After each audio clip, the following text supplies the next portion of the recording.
सामने हृदय से इनका आशीर्वाद। तो बड़े आनंद पूर्वक, बड़े उल्लास पूर्वक नारद मुनि दर्शन देने आए हैं, ये मौका चूकने का नहीं है। तो बड़ी भक्ति पूर्वक, श्रद्धा पूर्वक इनके चरणों में नमस्कार कर, और इनका हृदय का आशीर्वाद है वो तुझे प्राप्त करने का ये मौका है। इस प्रकार बुआ तो आगे गई, इतने में तो साथ में नारद मुनि थे, पीछे पीछे नारद मुनि आ गए, और नारद मुनि ने रुक्मिणी को बैठी हुई वहां देखी। अति प्रमुदित नारद हुए, अति प्रमुदित नारद हुए, देख रुक्मिणी रूप वावा, देख कौन इसे मनुजा कहे, कौन इसे मनुजा, इंद्राणी प्रतिरूप, इंद्राणी बढ़ी वर्ण से आकृति, बढ़ी वर्ण से आकृति में भी ओजवावा, आकृति में मति धृति रति से खिल रहा, मति धृति रति से खिल रहा, अनुपम बदन सरोज, अनुपम बदन सरोज। अति प्रमुदित नारद हुए, देख रुक्मिणी रूप, कौन इसे मनुजा कहे, इंद्राणी प्रतिरूप। नारद मुनि की आंखें सीधी रुक्मिणी के ऊपर गई। रुक्मिणी शांत बैठी थी। ओहो, रुक्मिणी का रूप देख, अरे ये है कन्या, इसको आदमी की जाई हुई कौन कह सकता है, ये तो कोई देवलोक की अप्सरा हो वैसी है साक्षात। देखो रूप में ऐसा है तो बढ़ी वर्ण से आकृति, आकृति में भी ओज, रति मति धृति से खिल रहा, अनुपम बदन सरोज। एक तो होता है वर्ण, वर्ण माने शरीर का रंग, और आकृति माने शरीर की माने रचना, रचना भी सुंदर हो और वर्ण भी सुंदर हो, दोनों सुंदर। तीसरे में क्या ओज, मुंह पर क्या होना चाहिए, पानी होता है, मुंह के ऊपर कांति होती है जिसको कहते हैं लावण्य बोलते। तो लावण्य और माने वर्ण, आकृति, सारी की सारी चीजें रुक्मिणी में सत्य माने नारद मुनि को दिखाई दी। साथ में धैर्य और माने रति, माने सब चीजें। नारद मुनि की तो आंखें इतनी तेज थी, और ठीक जिस वस्तु की मुझे खोज थी वो मुझे आज मिल गई। बस मेरा पूर्ण हुआ, बस मेरा पूर्ण हुआ, सार्थक अनुसंधान वाह वाह, तत्परतायुत खोज में, तत्परतायुत खोज में सभी चीज आसान, सभी चीज आसान। बस मेरा पूर्ण हुआ सार्थक अनुसंधान, तत्परतायुत खोज में सभी चीज आसान। नारद मुनि ने कहा बस मेरी खोज पूरी हो गई, जिस वस्तु की मैं खोज में था वो मुझे मिल गई। जिन खोजा तिन पाइया गहरे पानी, उपमा है ना मेरी खोज। अब मुझे कहीं जाना, अब इस विषय के लिए मुझे कहीं खोज नहीं करनी है। और आदमी में अगर लगन लग जाए तो वस्तु खोजते खोजते मिल ही जाती है। इस प्रकार नारद मुनि सामने आते ही बुआ ने कहा बेटी बड़ा मौका है, तुम बड़ी क्या कर, तो भावना के साथ में इनके चरणों में नमस्कार कर। बड़ी अदब से कन्या ने नारद को किया प्रणाम, बड़ी अदब से कन्या ने नारद को किया प्रणाम। मस्तक पर कर धर कर बोला, मस्तक पर कर धर कर नारद हर्ष प्रकामरे भव कृष्ण बल्लभा। बेटी यह मेरा आशीर्वाद है भव कृष्ण बल्लभा, बेटी यह मेरा आशीर्वाद है। बड़ी अदब से कन्या ने नारद को किया प्रणाम, मस्तक पर कर धर कर बोला नारद हर्ष प्रकाम। भव कृष्ण वल्लभा, बेटी यह मेरा आशीर्वाद है। नारद मुनि ने आशीर्वाद लगा दिया। बड़ी अदब के साथ में रुक्मिणी ने जाकर के नारद मुनि के चरण छुए, सर नीचा झुकाया। नारद मुनि ने माथे पर हाथ दे दिया और कहा, कृष्ण बल्लभा भव, तू क्या बन? श्री कृष्ण की बल्लभा प्यारी तू बन। बेटे जा, तेरे लिए मेरा आशीर्वाद। बिना पूछे आशीर्वाद है। नारद मुनि ने दिया तो आप जानते हो कुमारी कन्या इस प्रकार का आशीर्वाद। हुई रुक्मिणी रोमांचित सुनकर नारद का घोष। हुई रुक्मिणी रोमांचित सुनकर नारद का, भावों को गोपित करती है, भावों को गोपित करती। सोच रही धर तो सरे भव कृष्ण बल्लभा, बेटी यह मेरा आशीर्वाद है। भव कृष्ण बल्लभा, बेटी यह मेरा आशीर्वाद है। हुई रुक्मिणी रोमांचित सुनकर नारद का घोष, भावों को संगोपित करती बोली यो धरतोष। रुक्मिणी तो रोमांचित हो गई, उसके रू रू में पड़ी। नारद मुनि कहते हैं, कृष्ण बल्लभा भाव, अपने भावों को इतना माने आनंद हुआ, उल्लास हुआ, पर एकदम अपने भावों के साथ में माने भावों का समावेश अपने अंदर में करती हुई वो सोचती है कि नृप शिशुपाल साथ ठहरा है मेरा तो संबंध। ज्ञानी ऋषि क्या मिथ्या देते आशीर्वाद अमंद। वो सोचती है कि मेरा संबंध तो शिशुपाल के साथ में ठहर चुका है। आज तो शहर में आई है ना, खबर तो अभी भी आई है कि सगाई हो गई, टीका वहां पहुंच चुका है। तो फिर ज्ञानी ऋषि ऐसा झूठा आशीर्वाद तो दे नहीं सकते। है रहस्य कोई निश्चित ही पूछा करूं उदार, अभिमुख फूफी जी को करती बोली वचन उदार। इसलिए कोई न कोई रहस्य है। नारद मुनि के मुंह का शब्द मिथ्या तो होता नहीं, और जब मेरा संबंध हुआ है वहां तो दोनों बातों का मेल तो नहीं है, कोई न कोई रहस्य होना चाहिए। इसलिए लेकिन कुंवारी कन्या अपने पति के विषय में कैसे पूछ सकती है बताओ? नारद मुनि से कैसे पूछे? इसलिए उसने क्या किया तो बुआ को सामने करी। माने बुआ जी की ओट में कन्या सवाल पूछती है, मेरे खातिर नारद मुनि का जो है सुखद विचार, मेरे खातिर नारद मुनि का जो है सुखद विचार, उनके मुंह से सुनना चाहती, उनके मुंह से सुनना चाहती। मैं प्रिय का विस्तार रे भव कृष्ण बल्लभा, यह मेरा आशीर्वाद है भव कृष्ण, बेटी यह मेरा आशीर्वाद है। मेरे खातिर नारद मुनि का जो है सुखद विचार, उनके मुंह से सुनना चाहती मैं प्रिय का विस्तार। रुक्मिणी ने कहा, बुआ जी जो मेरे लिए नारद मुनि ने आशीर्वाद दिया, मैं नारद मुनि के मुंह से उनका विस्तार सुनना चाहती हूं। वो विस्तार क्या का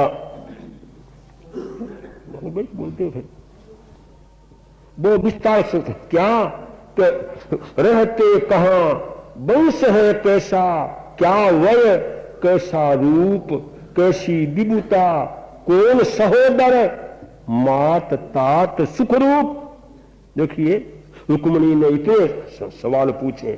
पहला कहा मेरे लिए जो आशीर्वाद दिया उनका निवास स्थान कौन सा है, कहां पर वो रहते हैं, वंश खानदान कैसा उनका।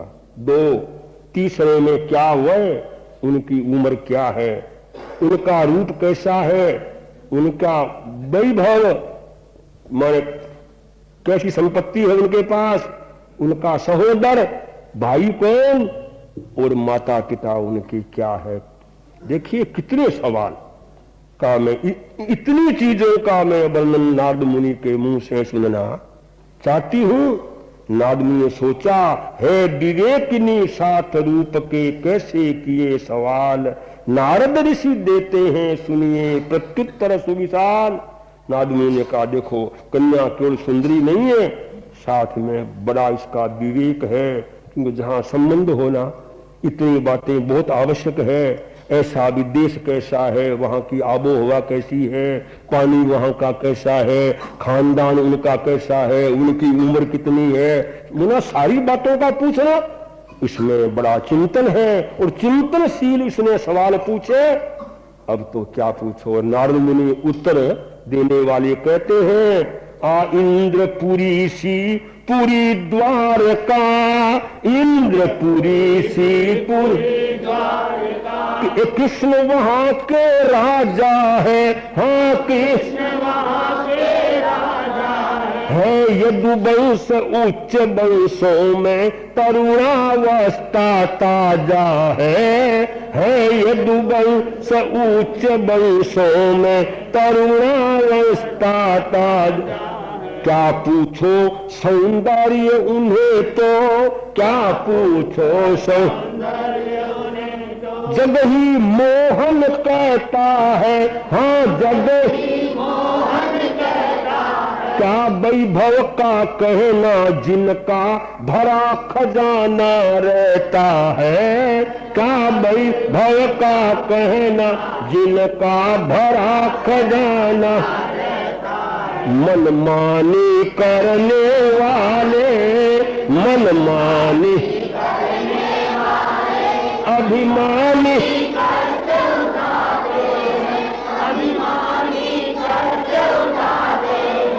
औरों के हक हरने वाले ते हैं, औरों के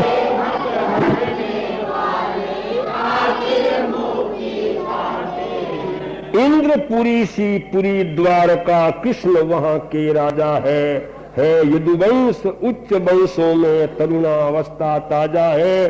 अरे बेटी तू क्या पूछेगी, उनका वर्णन।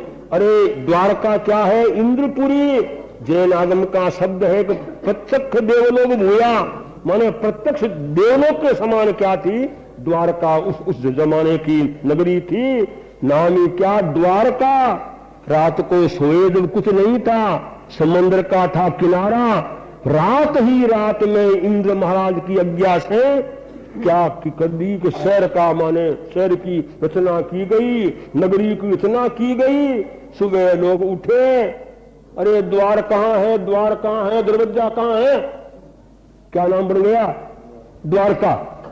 ये द्वारका कहते हैं ऐसे द्वारका होती है, रात रात में उसकी रचना की गई, जिसको देवता की माने इंद्र की आज्ञा से रचना की गई।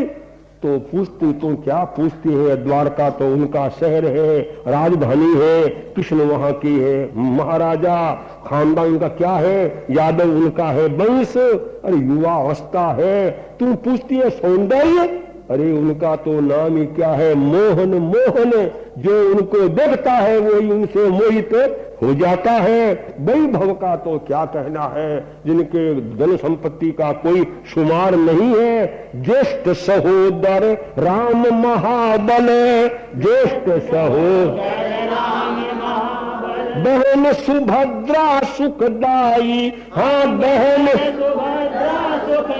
विद्यमान है मात तात भी, बस अनहद है ठकुराई।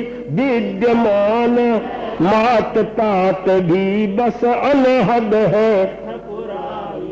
कमी एक तेरी ही है, कमी एक तेरी, बस वह पूर्ण होने वाली, बस वह पूर्ण होने वाली। है न दूसरा दुनिया में नृप कृष्ण समान भाग्यशाली, है न दूसरा दुनिया में नृप कृष्ण समान भाग्यशाली। आप ऐसे उनके भाई साहब, ज्येष्ठ भ्राता कौन है? राम, बलराम जी ज्येष्ठ भ्राता। बहन का नाम क्या है? सुभद्रा। माँ का नाम देवकी, पिता का नाम वसुदेव। अरे क्या पूछे तू, सारी बात 21 ही 21 है, पर एक कमी है, महारानी जैसी चाहिए वैसी नहीं मिली। तेरी कमी है, बस तू वहां पहुंच जाएगी, सारी बात ठीक बैठ जाएगी।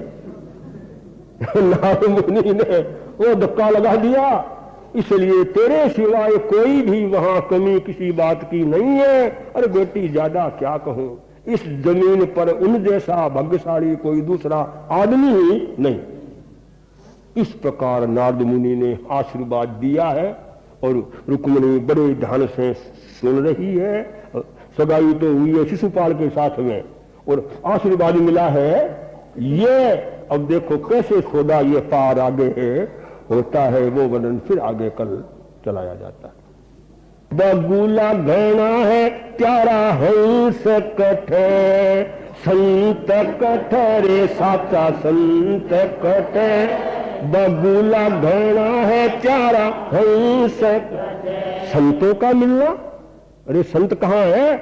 संतों का मिलना कोई सामान्य बात नहीं है, इसलिए गीत लिखा गया, संत कठरे साचा संत कठे। बगुला घना है प्यारा हंस, देख में अनेक संत मंडलियां जुड़ी, देख में अनेक संत मंडलियां जुड़ी। बिनारे विवेक मोह माया में पड़ी, बिनारे विवेक मोह माया में पड़ी रे। साचा संत कठे, साचा संत कठे। बगुला घना है प्यारा हंस, संत कठरे साचा संत कठे। बगुला घना है देख रे बदलने में जोर के पड़े, देख रे बदलने में जोर के पड़े। सिंह खाल ओढ़ के इशारिया फिरे, सिंह खाल ओढ़ के साड़िया फिरे रे। साचा संत कठे, प्यारा संत कठे। बगुला घना है प्यारा हंस कठे, संत कठे रे साचा संत कठे। बगुला घना है प्यारा हंस कठे। संत वो है साधनारो लक्ष्य ध्यान में जो आ गयो, साधनारो लक्ष्य ध्यान में जो आ गयो। फेर काई देर घणो पार पा गयो, फेर काई देर घणो पार पा गयो रे। प्यारा संत कठे, बगुला घना है प्यारा हंस, संत कठे रे साचा संत कठे। बगुला घना है प्यारा हंस। संत साधु वो है साधनारो लक्ष्य ध्यान में जो आ गयो, फेर काई देर घणो पार पा गयो। भी मेरे जीवन की साधना क्या है, मैंने संसार का त्याग क्यों किया और मुझे कहाँ पहुंचना है, क्या साधना है। प्रतिबल जिसके जीवन में जागरणा हो वो वास्तव में साधु है, उसी का ही बेड़ा पार हो सकता है। साधनारो लक्ष्य ध्यान में जो आ गयो, साधनारो लक्ष्य ध्यान में जो आ गयो। फेर कई देर घणो पार पा गयो, फेर कई देर घणो गयो रे। साचा संत कठे, बगुला घना है प्यारा हंस कठे। संत कठे रे साचा संत कठे। बगुला घना है संत वो है अपनी मस्ती में अल मस्त हो चले, अपनी मस्ती में अल मस्त हो चले, दोष बिना पोष आपो आप ही टले, दोष बिना पोष आपो आप ही टले रे साचा संत कटे, साचा संत कटे, बगुला घेना है प्यारा हंस कटे, संत कटे रे साचा संत कटे, बगुला है क्या। पर आज क्या हो रहा है, संप्रदाय बाद में आ दुनिया फंसी, संप्रदाय बाद में आ दुनिया, ज्ञानिया ने आवे बारी बात पे हंसी, ज्ञानिया ने आवे बारी बात पे हंसी रे साचा संत कटे, साचा संत कटे, बगुला घेना है प्यारा हंस कटे, संत कटे रे साचा संत कटे, बगुला घेना है प्यारा। संप्रदायवाद एक ऐसी वस्तु आई, ऐसा भयंकर ये जहर है संप्रदायवाद का। ये संत अपने नहीं है, ये हमारे संत नहीं, ये तुम्हारे। अरे जिन्होंने संसार छोड़ दिया, घर छोड़ दिया, उसमें तुम्हारे हमारे क्या क्या होते। साधु तो साधु है, जिसमें साधना हो, संयम हो, वही साधु। बड़े आश्चर्य की बात, कोई सिनेमा देखने जाए, कोई नहीं पूछता कि भाई तुम सिनेमा देखने एक महीने में कितनी बार गए, क्यों गए, किसी को आपत्ति नहीं। पर कोई साधु के पास आए तो कहां गए थे, क्या सुनने के लिए गए थे, वहां वो बात आदि आती है ना, वो वहां आती है। सिनेमा में किसी के लिए कोई बात आदि नहीं आती।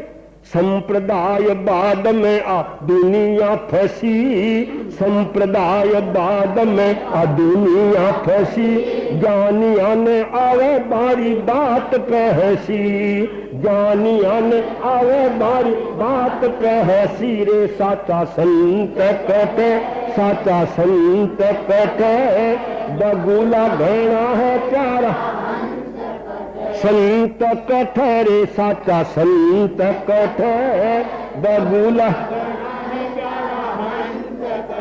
ए चंदन गुरारी चोट जारे लागगी, चंदन गुरारी चोट जारे लागगी, भागगी है भ्रमणा अंतर्वृत्ति जागगी, भागगी है भ्रमणा अंतर्वृत्ति जागगी रे प्यारा संत कटे, साचा संत कटे, बगुला घेना है प्यारा हंस। जिनको गुरुओं की चोट लग जाती है, जिनकी अंतर्वृत्ति जग जाती है, तभी ये साधना का रास्ता मिलता है।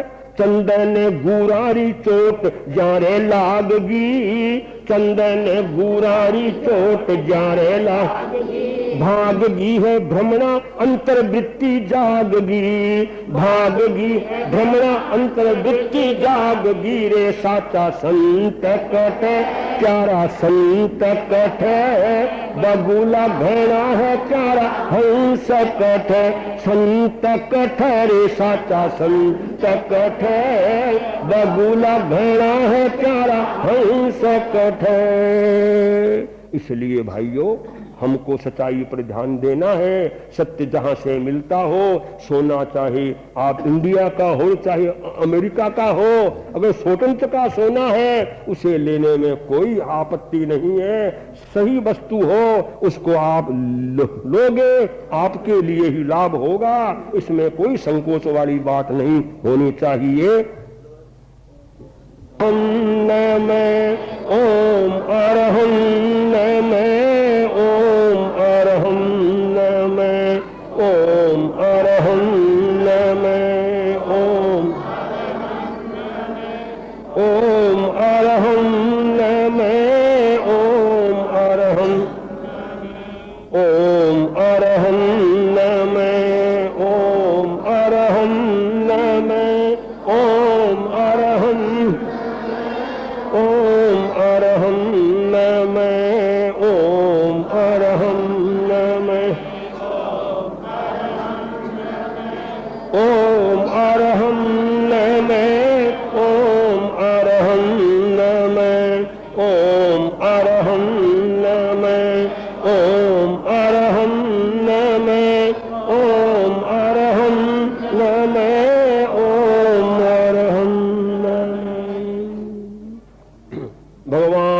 महावीर स्वामी की। अब चला कल सुनाया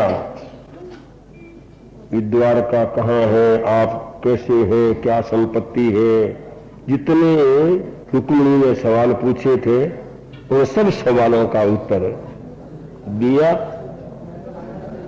कहने लगी भुआ जी बेटी, कहने लगी भुआ ऋषि की सच्ची वाणी है, हाँ ऋषि की ऐसी ही अति मुक्तक मुनि की तेरे हित फरमानी है, ऐसी ही अति मुक्तक मुनि की ते हित फरमानी।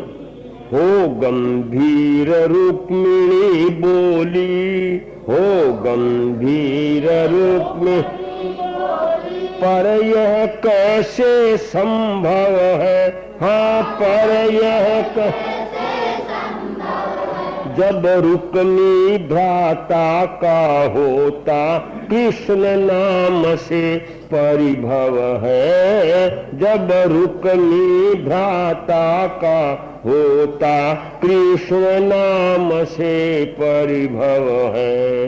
मन मानी करने वाले, मन मानी करने अभिमानी,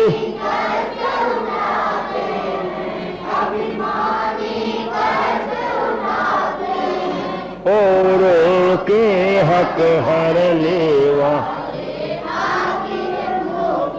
खाते हैं, औरों के हक।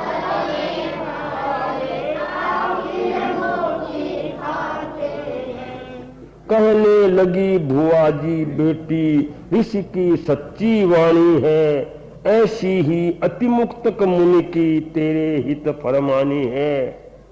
बुआ ने कहा नारद मुनि ने जो आशीर्वाद दिया है वह सत्य है, वह सही है और ऋषि की वाणी झूठी नहीं होती। जब तुम बहुत छोटी थी मेरी गोद में खेल रही थी उस समय में अतिमुक्तक नाम के मुनि जिनका जैन धर्म में बड़ा वर्णन आता है वो यहाँ आए भिक्षा के लिए और तेरे को उन्होंने देखा। देखते ही उन्होंने ये कहा कि ये तो कन्या ऐसी भाग्यशालिनी है कि किसी वासुदेव के घर में ये जाएगी। तो वो वाणी जो उस समय में अतिमुक्तक मुनि के मुंह से निकली थी वही वाणी आज नारद मुनि के मुंह से निकली, इसलिए ये बात झूठी नहीं होगी, सत्य होगी। रुक्मिणी बोली बुआ जी आप तो कहो वो तो ठीक है, लेकिन ये संभव कैसे होगा जब मेरा भाई तो माने श्री कृष्ण का नाम सुनना नहीं चाहता, वो तो द्वारका का नाम सुनना ही नहीं चाहता है, तो सारी बात तो उसके हाथ में है।